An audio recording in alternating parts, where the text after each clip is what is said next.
there are quite a few differences when it comes to two of the biggest tests of the MBA entrance season, CAT and XAT. Now, the first thing that separates CAT and XAT is that CAT is slightly more predictable, be it in terms of conduct, be it in terms of the number of sections, nature of the sections, nature of questions, sectional time limits, and so on and so forth. Whereas XAT is pretty much unpredictable. And if you look at the sections that are there, the decision making section and even the verbal ability section makes it slightly more unpredictable compared to the CAT. If you look at the cutoffs for CAT, if you look at say the IIMs or the IITs or FMS, then you are looking at a very high cutoff list which will go beyond 99 percentile in most cases. Whereas in terms of the XAT, even XLRI will have its highest cutoff at 96 percentile in most years. In terms of CAT, almost every institute in this country will consider your CAT score for admission, whereas that is accepted by fewer institutes, which basically means that CAT is a more significant test and offers you decent options up to even 80th percentile. If you look at CAT, it is less strategic because you know how much time you are going to solve each section, in which order you are going to take the sections, and what are the probable question types that are going to appear.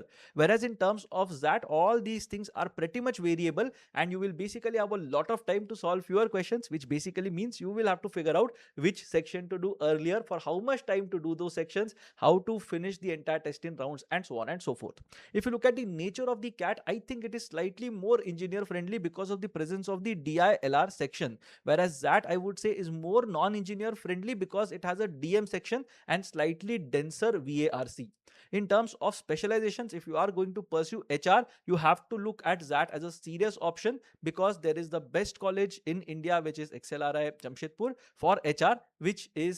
accepts your XAT score. Whereas in terms of marketing, finance, analytics, operations, consulting, and all others, you will have to look at CAT as a viable option because although XLRI has these kind of placements, you will find a lot more options through the CAT. And there's this small matter of reservations which CAT offers if you are going to get into the IIMs and the IITs primarily, whereas in terms of the XAT, there are no reservations except in terms of engineer versus non-engineer and male versus female candidates, on the basis of which they design the cutoffs. So which one would you prefer? Let me know in the comment section, and make sure that you subscribe to this channel for more such content.